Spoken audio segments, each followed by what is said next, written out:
नमस्कार दोस्तों। क्या इंडिया गठबंधन की कमान कांग्रेस पार्टी ही संभालेगी? क्या कांग्रेस पार्टी ही इस देश के लोकतंत्र की, इस देश के संविधान की और इस देश के अस्मिता की रक्षा करने का जिम्मा निभाएगी? क्या कांग्रेस पार्टी आने वाले 2024 के चुनाव में इंडिया गठबंधन को जीत दिला पाएगी? और क्या इस देश को, जो महंगाई, बेरोजगारी और दूसरी तमाम समस्याओं से जूझ रहा देश है, उसमें न्याय दिला पाएगी? शायद आज इन सब मुद्दों को लेकर के इंडिया गठबंधन की बैठक में चर्चा हुई और चर्चा हुई कि कैसे हम लोग कॉमन तरीके से इस पूरे प्लेटफॉर्म को खड़ा करें, जनता के सामने एक विकल्प खड़ा करें और ऐसा विकल्प जो विश्वसनीय विकल्प हो, जो झूठी गारंटियों पर न टिका हो और जनता को बता सके कि कैसे भारतीय जनता पार्टी नरेंद्र मोदी की नीतियां और उनकी तमाम सारी जो योजनाएं हैं, सब हैं, वो वास्तव में झूठ पर टिकी हुई है और किस तरीके से नरेंद्र मोदी की सरकार लूटती है और पूंजीपतियों की जेब भरती है। इसका एक बड़े उदाहरण पर भी चर्चा हुई कि मुंबई में जो कांग्रेस पार्टी ने अपने शासन सत्ता में रहते हुए एक सी ब्रिज बना दिया था और एक दूसरे ब्रिज को बनाने की प्रक्रिया चल रही थी और उस प्रक्रिया को लेकर के जो कांग्रेस ने शुरुआत की थी, उस ब्रिज का कल प्रधानमंत्री नरेंद्र मोदी ने उद्घाटन किया और जब उन्होंने उद्घाटन किया तो उस ब्रिज में जो उसकी कीमत रखी गई, जिस तरीके से उसका टोल रखा गया, वह सुनकर कोई भी हैरान हो जाए। इस देश की प्रति व्यक्ति आय 1,13,000, यानी साल भर में एक व्यक्ति औसतन 1,13,000 रुपया कमाता है और यह 1,13,000 तब है जब इसमें इस देश के वो 1% आबादी का भी पैसा शामिल है जो इस देश का 40% संपत्तियों का मालिक है। यानी 40% हिंदुस्तान का जो मालिक है उसकी भी आमदनी इसमें जुड़ी हुई। यदि उनकी हटा देंगे तो शायद ये 80,000 रुपए सालाना भी ना हो। बहरहाल ये इस स्थिति में हिंदुस्तान जी रहा है, ये हालात हो गए। एक समय था कि भारत की प्रति व्यक्ति आय बढ़ करके एक सम्मानित स्तर पर पहुंचने लगी थी, लेकिन आज ये हालात हो गए। जब ये हालात हो गए उस स्थिति में यदि इसका एक टोल कार के हिसाब से ही तय कर ले तो इसका टोल एक साल का 1.5 लाख रुपए होता है। 1.5 लाख रुपए। अब आप समझिए, इस देश में जो बच्चा आज पैदा होगा जनवरी के पहले वीक में, स्थिति यह है उस पर 1,40,000 का कर्ज पहले से ही लगा हो और राज्य का कर्ज मिलाकर के करीब वो 2 लाख का कर्जदार पैदा हो। यह नरेंद्र मोदी सरकार ने इस देश को दिया है। राम मंदिर बन रहा है, जो भी राम को मानता है, पूजता है, उसको खुशी होती है, होनी चाहिए। लेकिन राम मंदिर में राम की प्रतिमा की प्रतिष्ठा किस प्रतिमा की होनी चाहिए? उस प्रतिमा की जो पुरातन बताई जाती है, जो प्रकट हुई बताई जाती है, उसकी होनी चाहिए थी। लेकिन नहीं, वह शोपीस बन रहा है और उसमें बाहर से एक बनवा करके प्रतिमा लाई जा रही है जो किन हाथों से बनी है, कैसे बनी है, क्या हुआ है, कुछ नहीं पता।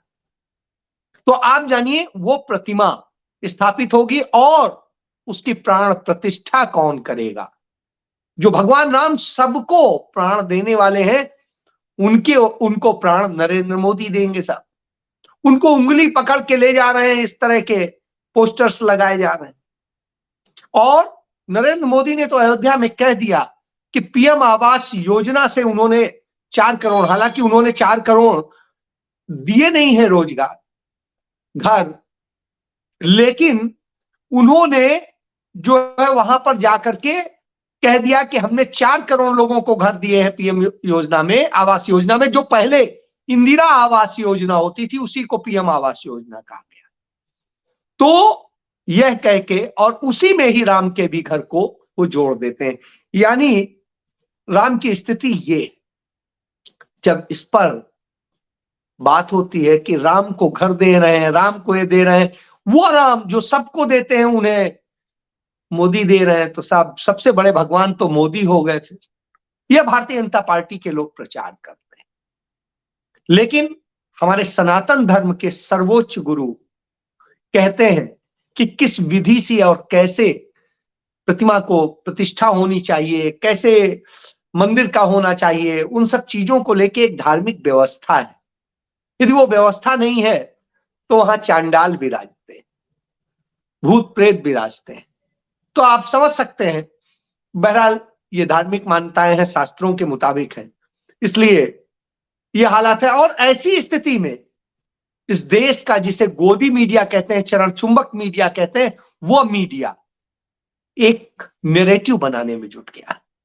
वो भारतीय जनता पार्टी का मीडिया अधिक नजर आता है, उसकी ओबी बैंस में हो या सब में हो, जिस तरीके से प्रचार हो रहे हैं, वो लगता है कि वो सिर्फ और सिर्फ इस समय एक नैरेटिव बनाने में लगे हुए हैं, और वह स्थिति है। तो इन स्थितियों पे जब हम गौर करते हैं तो एक चीज और मिलती है कि जब यह सारे नैरेटिव बनाए जाते हैं, सब झूठ फैलाया जाता है, तमाम नफरत फैलाई जाती है, तो उस स्थिति में तमाम विपक्षी दलों को राम विरोधी दर्शाने की कोशिश की जाती है। जबकि विरोधी दल यह नहीं कह रहे हैं कि वो राम को नहीं मानते या राम के पास नहीं जाएंगे या उनका राम से कोई नाराजगी, उनकी इसके राजनीतिकरण को लेकर के नाराजगी है। यह राजनीतिक अखाड़ा नहीं हो सकता है। तो यह सारी चीजें हैं। तो इन सब मुद्दों पर इस दौरान चर्चा हो, इसको लेकर के कि कैसे इस तरह के नैरेटिव से निपटा जाए और इसको जनता को सही बात बताई जाए, तथ्यों पे बताई जाए, तो यह भी एक चर्चा हुई। इन सारी चर्चाओं के बीच जो सबसे बड़ी चीज है, महंगाई दर, जो बीता महीना है उसमें जिस तरीके से बढ़ी है, खाने पीने की महंगाई दर 10% बढ़ गई। अब 10% के हिसाब से यदि पिछले 1 महीने में बढ़ गया हो तो आप समझ सकते हैं महंगाई की स्थिति क्या है, आम आदमी कैसे करेगा। इन सब चीजों पर चर्चा ना हो, इसलिए शायद इस पर चर्चा की जाती है। इसलिए तमाम ध्यान भटकाए जाते हैं कि बेरोजगारी पर चर्चा ना हो। उत्तर प्रदेश में आज लाठियां चल रही थी, उन पर जो 69,000 शिक्षक भर्ती होने के मामले में पात्र थे, उनको नियुक्ति पत्र नहीं दिए जा रहे, उसको लेकर लाठी चल रही है, महिलाएं पीटी जा रही, सब हो रहा है, कोई सुनने वाला नहीं, जांचने वाला नहीं। लगातार तमाम तरह की घटनाएं हो रही। जहां पर वो कहते थे कि हमने भयमुक्त प्रशासन, शासन बना दिया, सरकार बना दी, वहां पर गोलियां चल रही हैं, सरेआम चल रही है, बेटियों की आबरू लूटी जा रही और घटनाएं हो रही। उत्तर प्रदेश में ही आज ठाकुरगंज में इसी तरीके की घटना हुई, सरेआम पिस्टल लेकर के व्यक्ति एक भाई बहन को गोली मारता है। आप ये सोचिए, और ये सब हो रहा है, कैमरे में हो रहा है, बावजूद इसके कोई सोचने वाला नहीं, करने वाला नहीं, कार्रवाई नहीं होती है, कहीं वहां बुलडोजर नहीं चलते। लेकिन दूसरों को कैसे वो किया जाता है कि यदि धोखे से उसमें कहीं मुस्लिम कोई मुस्लिम जाति का हो, धर्म का हो, तो आप समझ लीजिए उसको कैसे केंद्रित किया जाता है, कैसे नफरत फैलाई जाती है। मणिपुर में लगातार घटनाएं हो रही हैं और उन सब घटनाओं पर जिक्र नहीं। परसों दिल्ली में तमाम वो 1.5 लाख बच्चे जुटे जिनको आर्मी में नौकरी के लिए पात्र हो गए थे, योग्य हो गए थे, उन्हें अपॉइंटमेंट, ज्वाइनिंग होनी थी, सिर्फ वह रोक दी गई और उनकी ज्वाइनिंग नहीं की गई। वो योग्य लड़कों की, और उसके बाद में अग्निवीर बनाया जा रहा है। तो साहब वो सब आज दुखी हैं अपने भविष्य को लेकर के। तो आज भविष्य का विषय खड़ा हुआ है देश के। इन सारे मुद्दों पर इंडिया गठबंधन ने चर्चा की, और इन सब चर्चा के बाद में दलितों, पिछड़ों, आदिवासियों, अल्पसंख्यकों और सामान्य वर्ग के साथ जिस तरीके से भेदभावपूर्ण ढंग से कार्रवाई हो रही, जिस तरीके से एक्शन लिए जा रहे हैं, उन सब से निपटने का एक क्रम की बात चर्चा हो। उसमें मल्लिकार्जुन खड़गे को प्रधान के तौर पर तय किया गया कि वही इसकी अध्यक्षता करेंगे और वही इसके प्रमुख होंगे और वो इसका पूरा सिस्टम बनाएंगे, कैसे कैसे क्या करना है। और इस पर तमाम दलों ने सहमति दी। हालांकि उसमें ममता बनर्जी शामिल नहीं हुई। ममता बनर्जी ने ही मल्लिकार्जुन खड़गे के नाम का प्रस्ताव किया था। अखिलेश यादव शामिल नहीं हुए थे और शिवसेना के प्रमुख उद्धव ठाकरे निजी कारणों से शामिल नहीं हो सके। तो यह स्थिति है, लेकिन ममता का भी समझ में आता है और अखिलेश का भी समझ में आता है। अखिलेश को खुद लगता है कि अकेले करेंगे या कैसे करेंगे, और करेंगे तो भाजपा कहीं नाराज ना हो जाए, तो यह एक बड़ी समस्या है अखिलेश के साथ। ममता बनर्जी अपने बंगाल को किसी भी स्थिति में बांटना नहीं चाहती हैं, वो अपने अलावा किसी के लिए सोचना नहीं चाहती, तो इसलिए वो स्थिति है। और जब यह स्थिति हो तो निश्चित रूप से एक चिंताजनक हालात बनते हैं, क्योंकि जो स्थितियां हैं आज देश में, वो निजी तौर पर अपने निजी स्वार्थों के लिए लड़ने की नहीं है, आज देश के लिए लड़ने की। और जब देश के लिए लड़ने की हो तो उस स्थिति में कौन निकलता है? तो उस स्थिति में राहुल गांधी नजर आते हैं। आज मणिपुर में पूरी कांग्रेस पार्टी और उसके कार्यकर्ता तैयारी कर रहे थे, और तैयारी कर रहे थे कि कल किस तरीके से जब राहुल गांधी वहां से भारत जोड़ो न्याय यात्रा शुरू करेंगे तो वो यात्रा कैसे आगे बढ़ेगी, किस तरीके से वो मुकाम हासिल करेगी और किन किन चीजों को जनता के एड्रेस करेगी, उसको लेकर के पूरी कार्य योजना तैयार की गई। अपने साथियों से इंडिया गठबंधन के मल्लिकार्जुन खड़गे ने आग्रह किया कि आप जहां पर भी आपको संभव हो, अपनी कन्वीनियंस, अपनी सुविधा अनुसार आप उस यात्रा में शामिल होने के लिए आमंत्रित हैं। तो यह स्थिति है। यात्रा में तो आमंत्रण दिया जाता है, भगवान के मंदिर का आमंत्रण नहीं होता। वहां हर व्यक्ति अपनी इच्छा अनुसार और ईश्वर के बुलाए पर जाता है। तो इसलिए यात्रा का आमंत्रण तो दीजिए, लेकिन आप राम मंदिर का आमंत्रण नहीं दे सकते। और यह स्थिति तब है जब आप आमंत्रण की बात करते हैं, वहां पर 16 तारीख से लेकर 10 दिन के लिए अयोध्या के रूट की सभी गाड़ियों के रूट बदल दिए गए हैं या वहां से कैंसिल कर दी गई, यानी अयोध्या आप पहुंच ही नहीं पाए।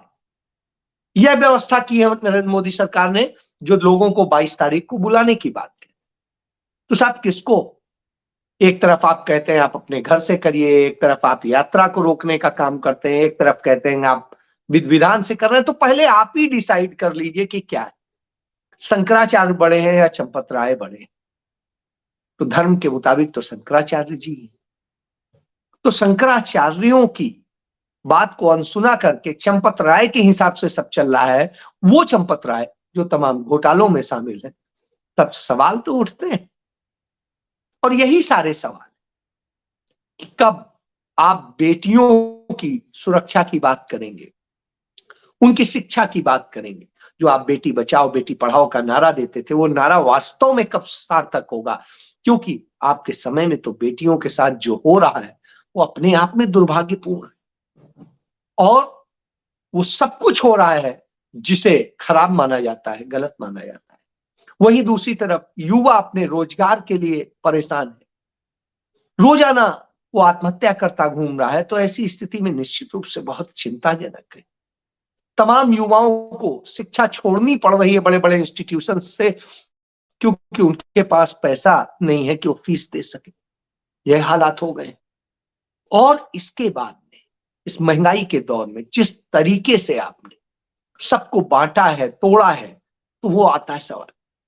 उपराष्ट्रपति कहते हैं कि इस देश को बांटने वालों की राजनीति नहीं होनी चाहिए। बिल्कुल नहीं होनी चाहिए। बांटा किसने?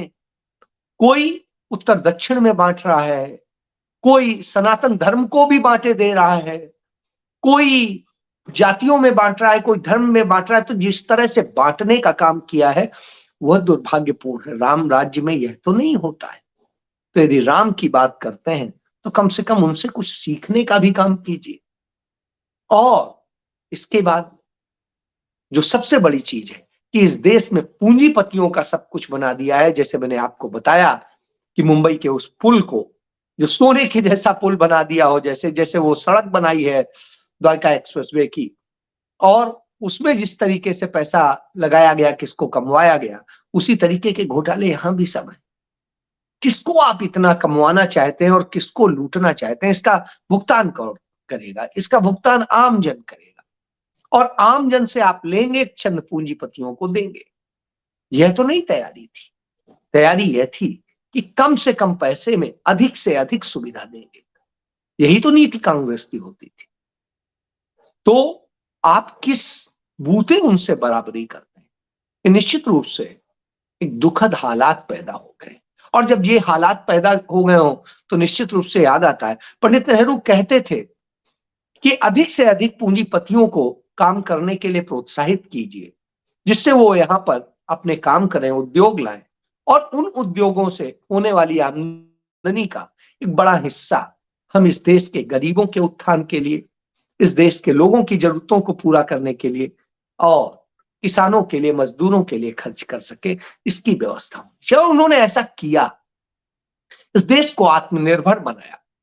जिस देश में सुई नहीं बनती थी, उस देश में उन्होंने हवाई जहाज बना के दिखाया, और न जाने क्या क्या बनाया। हवाई नहीं, सिर्फ वायदों में और कागजों में नहीं, झूठी गारंटियों में नहीं, बल्कि करके दिखाया। लेकिन आज जिस तरीके से झूठे वायदे हो रहे हैं, चंद पूंजीपतियों के हाथ में सब कुछ सौंप दिया जा रहा है, और जिस तरीके से इस देश के लोगों के अधिकार छीने जा रहे हैं, निश्चित रूप से चिंताजनक है। इसलिए जरूरत आज है, इसीलिए न्याय यात्रा की जरूरत है, और वह न्याय यात्रा कल से शुरू होने जा रही है, जो भारतीय जनता पार्टी को भयभीत कर रही है। और प्रधानमंत्री हमारे आपके सरकारी पैसे से, हमारे आपकी गाढ़ी कमाई से ऐश कर रहे हैं, यात्राएं कर रहे हैं, मौज कर रहे हैं। तो आप इससे समझिए कि वास्तव में क्या होना चाहिए। सरकार का काम सरकार में बैठ के जन के कल्याण का काम होना चाहिए, ना कि धर्म का। धर्म का काम धार्मिक लोगों को सौंप देना चाहिए। आज भी मंदिर हमारे आपके चंदे के पैसे से बन रहा है, वही चंदा जिसको घोटाला किया जा रहा है, जिसका पैसा खा जाया जा रहा है। निर्मोही अखाड़ा बार बार ये इस बात को लेकर उठाता है कि वो 1400 करोड़ कहां गए, किसी चीज का जवाब नहीं। तो यानी घोटाले मत करिए, कम से कम जो धर्म का धन है वो धर्म को दे दीजिए, और जो जनता का धन है वो जनता के कल्याण के लिए खर्च कीजिए। लेकिन शायद आपको यही नहीं समझ में आता, इसीलिए फिर राहुल गांधी खड़े होते हैं, कांग्रेस खड़ी होती है, और कांग्रेस जनता के लिए लड़ेगी, लड़ रही है, यह दिखाई दे रहा है।